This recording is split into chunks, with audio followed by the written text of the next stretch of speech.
कमला, बेटा, मेरी आवाज शायद अब पहले जैसी नहीं रही, लेकिन मुझे बहुत प्यास लगी है। अगर हो सके तो जरा जल्दी से कुएं से पानी भर कर लिया, नहीं तो मेरा गला सूख जाएगा। हाँ माँ, आप बिल्कुल चिंता मत करो। मैं अभी तुरंत मटका लेकर जाती हूँ और ताज़ा पानी भर कर लाती हूँ। आप बस आराम करो, मैं जल्दी वापस आ जाऊंगी।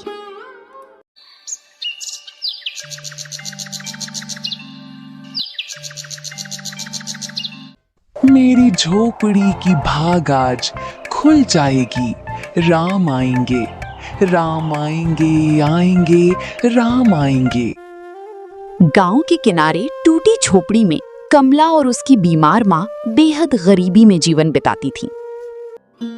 कमला, बेटा, मेरी आवाज शायद अब पहले जैसी नहीं रही, लेकिन मुझे बहुत प्यास लगी है। अगर हो सके तो जरा जल्दी से कुएं से पानी भर कर लिया, नहीं तो मेरा गला सूख जाएगा। हाँ माँ, आप बिल्कुल चिंता मत करो। मैं अभी तुरंत मटका लेकर जाती हूँ और ताज़ा पानी भर कर लाती हूँ। आप बस आराम करो, मैं जल्दी वापस आ जाऊंगी। कमला मटका लेकर बाहर निकलती है, लेकिन रास्ते में पड़ोस की औरतें उसे ताने देती हैं। अरे कमला, तू फिर निकल पड़ी दूसरों के घर काम करने? क्या तेरी जिंदगी बस दूसरों की सेवा में ही बीत जाएगी? कभी अपने लिए भी कुछ सोच लिया कर, या वही तेरी किस्मत है? चाची, जब तक मेरी माँ ठीक नहीं हो जाती, मुझे काम करना ही पड़ेगा। मैं जानती हूँ मेरी हालत खराब है, लेकिन मेहनत करना ही मेरा सहारा है और यही मेरे जीवन का रास्ता भी है। अरे इसकी माँ ठीक होगी भी या नहीं? मुझे तो लगता है ये लड़की ही अपशकुनी है। जहां जाती है वहां दुख ही दुख आता है। इसकी परछाई भी किसी के लिए शुभ नहीं है। कमला चुपचाप सब सुनकर भी सहती है और बिना जवाब दिए पानी भरकर घर लौट आती है। माँ, ये लो पानी, तुम धीरे धीरे पी लो। मैं यहीं बैठी हूँ। अगर तुम्हें और कुछ चाहिए हो तो मुझे बताना। कमला, मेरे पास बैठ जा। मुझे लग रहा है कि मेरा समय अब ज्यादा नहीं बचा है, लेकिन मैं तुझसे कुछ जरूरी बातें कहना चाहती हूँ जो तेरे जीवन के लिए बहुत जरूरी हैं। माँ, ऐसा मत कहो। तुम बिल्कुल ठीक हो जाओगी। मैं तुम्हें कुछ नहीं होने दूंगी। मैं भगवान से रोज प्रार्थना करती हूँ कि वो तुम्हें जल्दी ठीक कर दें। नहीं बेटी, सच से भागना नहीं चाहिए।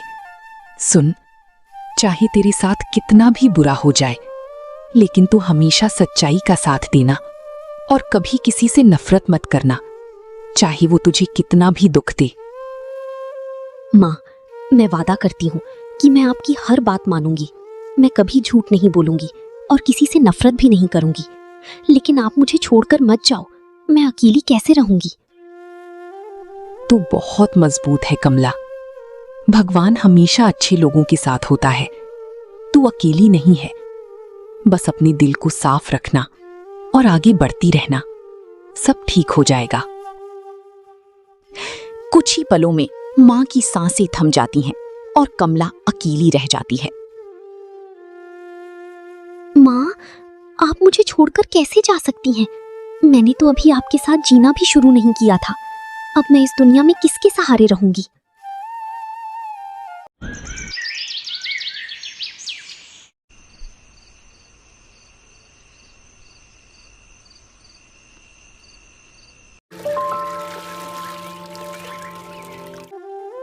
अगले दिन गांव वाले इकट्ठा होते हैं, लेकिन सहानुभूति की जगह आरोप और ताने देते हैं।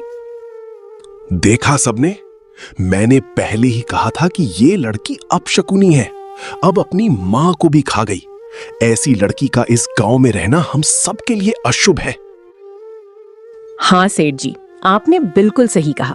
इसकी वजह से गांव में अनहोनी हो सकती है। हमें इसे यहाँ से निकाल देना चाहिए, नहीं तो सबके लिए मुसीबत बन जाएगी। मैंने आपका क्या बिगाड़ा है? मैंने तो हमेशा सबका सम्मान किया है और मेहनत की है। फिर आप लोग मुझे क्यों दोष दे रहे हैं, जबकि मैंने कुछ गलत नहीं किया? तू इस गांव के लिए अशुभ है, हम तुझे यहाँ और नहीं देखना चाहते। तुरंत इस गांव को छोड़कर चली जा, वरना हम खुद तुझे यहाँ से निकाल देंगे। सेठ की बेटी सुखता ये सब देखती है और अपने पिता से विरोध करती है। पिताजी, आप ऐसा कैसे कह सकते हैं? कमला ने कुछ भी गलत नहीं किया है। वो अकेली है और उसे हमारी मदद की जरूरत है, ना कि उसे घर से निकालने की। तू चुप रह, तुझे दुनिया की समझ नहीं है। अशुभ लोगों को दूर रखना ही समझदारी है, और मैं वही कर रहा हूं जो पूरे गांव के लिए सही है। लेकिन पिताजी, इंसान अपने कर्मों से अच्छा या बुरा होता है, ना कि किसी के कहने से। अगर हम किसी बेगुनाह को सजा देंगे तो ये भी तो गलत होगा। कमला मजबूर होकर गांव छोड़ने का निर्णय लेती है और अकेली रास्ते पर निकल पड़ती है। अब मैं कहाँ जाऊं? मेरा कोई नहीं है, कोई सहारा नहीं है। लेकिन मुझे हार नहीं माननी चाहिए। माँ ने कहा था कि मुझे मजबूत बनना है। रास्ते में उसे एक बूढ़ी औरत मिलती है जो उसे सांत्वना देती है। बेटी, तू इतनी उदास क्यों है? तेरी आंखों में दर्द साफ दिख रहा है। अगर मन में कुछ बोझ है तो मुझे बता, शायद मैं तेरी मदद कर सकूं। मेरी माँ अब इस दुनिया में नहीं रही और गांव वालों ने मुझे अपशकुनी कहकर निकाल दिया। अब मेरे पास कोई जगह नहीं है जहां मैं जा सकूं। बेटी, दुनिया अक्सर अच्छे लोगों की परीक्षा लेती है। तू हिम्मत मत हार। भगवान सब देख रहा है और सही समय आने पर तुझे उसका फल जरूर मिलेगा।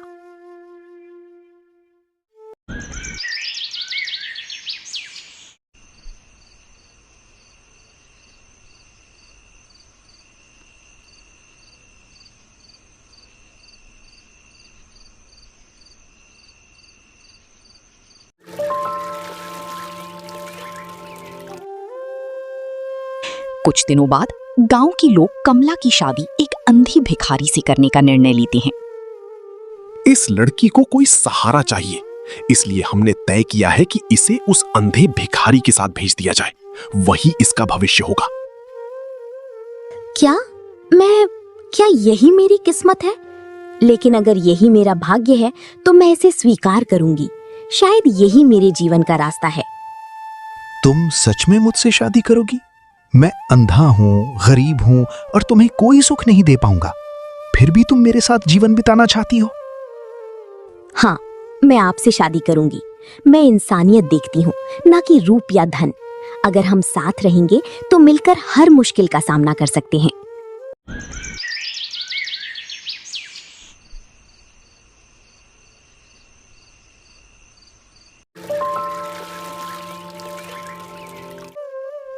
दोनों की शादी होती है और कमला एक नई, कठिन लेकिन उम्मीद भरी जिंदगी की शुरुआत करती है। शादी के बाद कमला अपने अंधे पति और सास के साथ छोटी झोपड़ी में संघर्ष भरा जीवन शुरू करती है। कमला, तुम सुबह से शाम तक काम करती रहती हो, मुझे अच्छा नहीं लगता। मैं तुम्हारे लिए कुछ भी नहीं कर पाता और ये बात मुझे अंदर से बहुत परेशान करती है। आप ऐसा मत सोचिए, आप मेरे साथ हैं, यही मेरे लिए सबसे बड़ी ताकत है। हम दोनों मिलकर हर मुश्किल का सामना करेंगे, चाहे हालात कितनी भी कठिन क्यों ना हो। बहू, तू इतनी मेहनत क्यों करती है? तेरे हाथों में छाले पड़ गए हैं। तू भी तो इंसान है, थोड़ा आराम कर लिया कर, वरना खुद ही बीमार पड़ जाएगी। माँ जी, अगर मैं रुक गई तो हमारा घर कैसे चलेगा? सेवा करना मेरा कर्तव्य है और मैं इसे खुशी से निभाती हूँ। आप लोग ही तो मेरा परिवार हैं। दिन बीतते हैं, लेकिन गरीबी और कठिनाइयां कम नहीं होती। फिर भी कमला कभी शिकायत नहीं करती। कमला, आज घर में खाने के लिए कुछ भी नहीं बचा है। मैं सोच रहा था कि कहीं से भीख मांग लाऊं, लेकिन मुझे डर लगता है कि लोग क्या कहेंगे। नहीं, आप चिंता मत कीजिए। मैं आज और मेहनत करूंगी और कुछ ना कुछ लेकर आऊंगी। हम किसी के सामने हाथ नहीं फैलाएंगे, मेहनत से कमाएंगे और इज्जत से खाएंगे। एक दिन गांव में खबर फैलती है कि एक ज्ञानी संत आए हैं जो लोगों की दुख दूर करते हैं। अरे कमला, तूने सुना क्या? पास के गांव में एक महान संत आए हैं। लोग कहते हैं उनके पास जाने से हर दुख दूर हो जाता है। और जीवन में सुख आ जाता है। क्या सच में ऐसा हो सकता है? अगर सच में ऐसा है तो मैं जरूर जाऊंगी। शायद भगवान ने मेरे लिए भी कोई रास्ता रखा हो जिसे मैं अभी तक समझ नहीं पाई हूँ।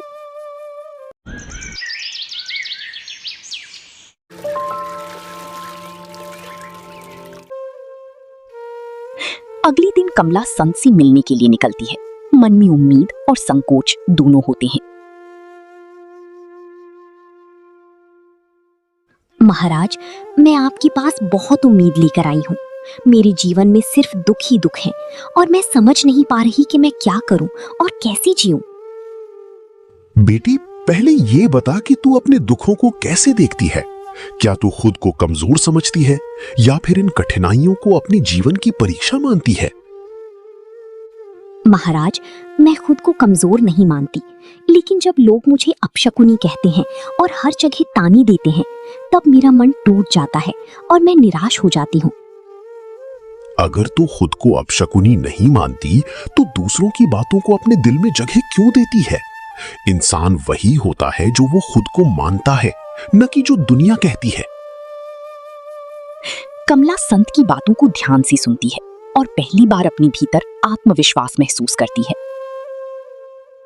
महाराज, मुझे बताइए कि मैं क्या करूं ताकि मेरा जीवन सुधर सके।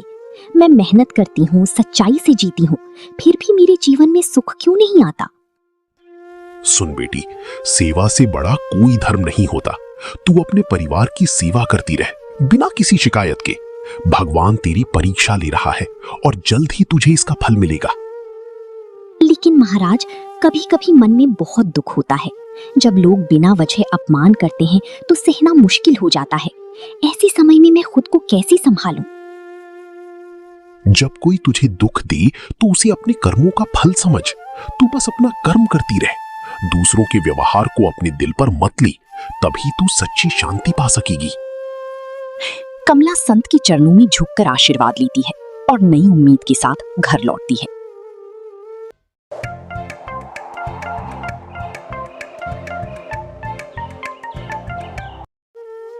माँ जी, आज मैं एक संत से मिलकर आई हूँ। उनकी बातें सुनकर मुझे बहुत शांति मिली। अब मैं और भी मेहनत करूंगी और बिना शिकायत के सब कुछ सहूंगी। बहू, अगर तुझे सच में शांति मिली है तो ये बहुत अच्छी बात है, लेकिन तू पहले ही बहुत सह रही है। मुझे डर लगता है कि कहीं तू खुद को ही भूल ना जाए। नहीं माँ जी, अब मैं खुद को नहीं भूलूंगी। मैंने समझ लिया है कि मेरी ताकत मेरी सच्चाई और सेवा में है। मैं अब हर परिस्थिति का सामना हिम्मत से करूंगी। कमला, क्या हम भी उस संत के पास जा सकते हैं?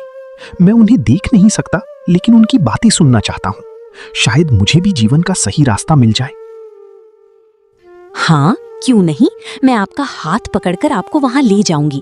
हम सब साथ चलेंगे और उनके आशीर्वाद से शायद हमारा जीवन भी बदल जाए।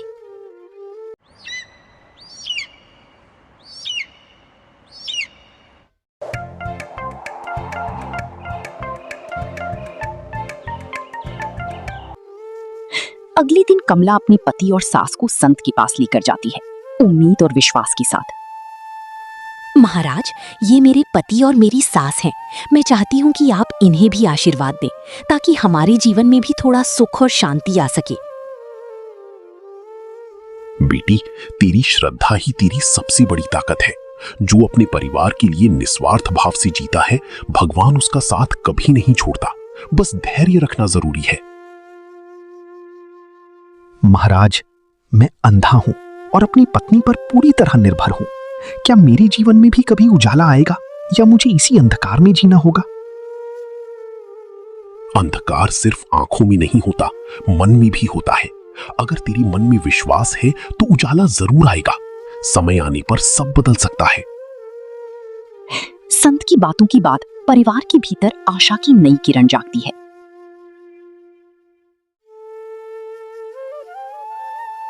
संत के आशीर्वाद के बाद कमला का परिवार उम्मीद और विश्वास के साथ अपने जीवन को आगे बढ़ाने लगता है। कमला, आज मुझे कुछ अलग महसूस हो रहा है।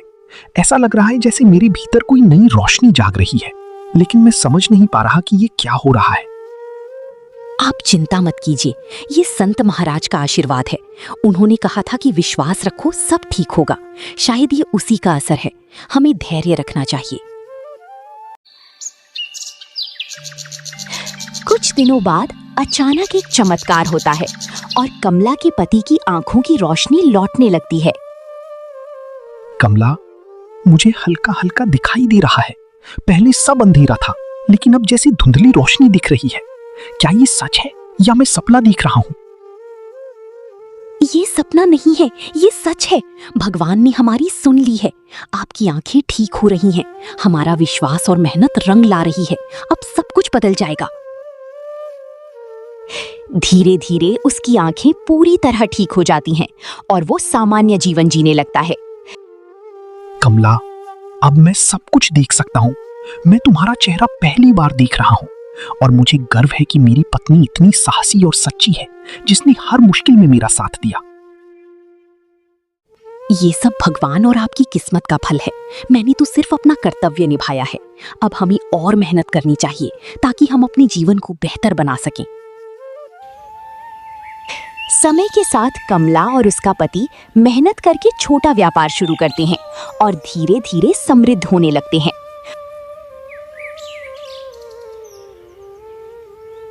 कमला, हमारे छोटे से काम ने अब बड़ा रूप ले लिया है।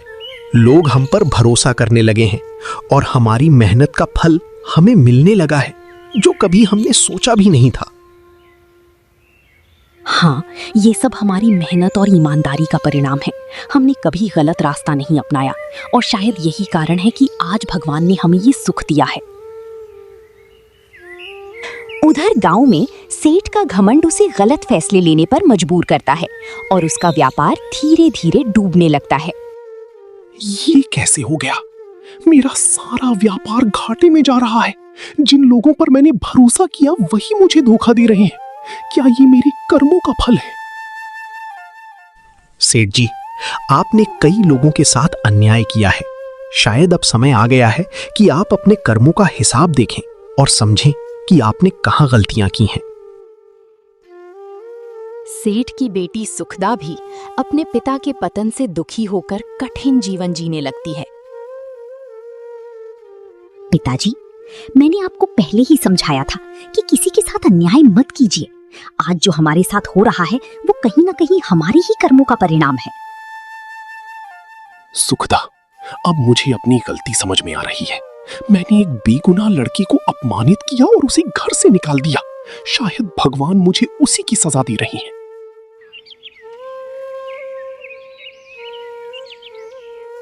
एक दिन सेठ और सुखदा मदद की तलाश में भटकते हुए कमला के घर पहुंचते हैं, लेकिन उन्हें पहचान नहीं पाते। बेटी, क्या तुम हमें थोड़ा पानी और खाना दे सकती हो? हम बहुत मुश्किल में हैं और हमारे पास अब कुछ भी नहीं बचा है। हम पूरी तरह टूट चुके हैं। आप चिंता मत कीजिए, ये घर आपका ही है। आप आराम से बैठिए। मैं अभी आपके लिए खाना और पानी लेकर आती हूँ। किसी भी जरूरत के लिए आप मुझसे कह सकते हैं। कमला उन्हें पहचान लेती है, लेकिन बिना कुछ कहे उनकी सेवा करती है और अपना धर्म निभाती है। कमला, क्या तुमने इन्हें पहचाना? ये वही लोग हैं जिन्होंने तुम्हारे साथ बहुत बुरा व्यवहार किया था। फिर भी तुम इनकी इतनी सेवा क्यों कर रही हो? हाँ, मैं इन्हें पहचानती हूँ, लेकिन मैंने अपनी माँ से वादा किया था कि मैं कभी किसी से नफरत नहीं करूंगी। अगर मैं भी इनके जैसा व्यवहार करूं तो मुझ में और इनमें क्या फर्क रह जाएगा। सेठ और सुखदा कमला की बातें सुन लेते हैं और उन्हें अपनी गलती का गहरा एहसास होता है। बेटी, क्या तुम वही कमला हो जिसे हमने कभी अपशकुनी कहकर गांव से निकाल दिया था? हमें माफ कर दो, हमने बहुत बड़ा अन्याय किया था।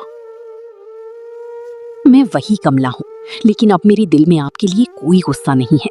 जो हुआ वो शायद मेरे जीवन की परीक्षा थी और मैंने उसे स्वीकार कर लिया है। हम तुम्हारे सामने शर्मिंदा हैं। तुमने हमें माफ करके हमें छोटा नहीं बल्कि खुद को महान बना दिया है। क्या तुम हमें एक मौका दोगी कि हम अपनी गलती सुधार सकें? गलती सुधारने का सबसे अच्छा तरीका है कि आप आगे से किसी के साथ अन्याय ना करें। अगर आप बदलना चाहते हैं तो यही सबसे बड़ी माफी होगी। सेठ और सुखदा कमला से माफी मांगकर अपने जीवन को सुधारने का संकल्प लेते हैं और एक नई शुरुआत करते हैं। आज हमने सच्चाई और इंसानियत की असली ताकत देखी है। हम वादा करते हैं कि अब हम अपने जीवन में कभी किसी के साथ गलत व्यवहार नहीं करेंगे। भगवान सबको एक मौका देता है। अगर इंसान अपनी गलती समझकर बदल जाए तो वही उसकी सबसे बड़ी जीत होती है। हमें हमेशा सच्चाई और दया की रास्ते पर चलना चाहिए। कमला की सच्चाई, मेहनत और क्षमा ने न केवल उसका जीवन बदला बल्कि दूसरों के जीवन में भी उजाला भर दिया।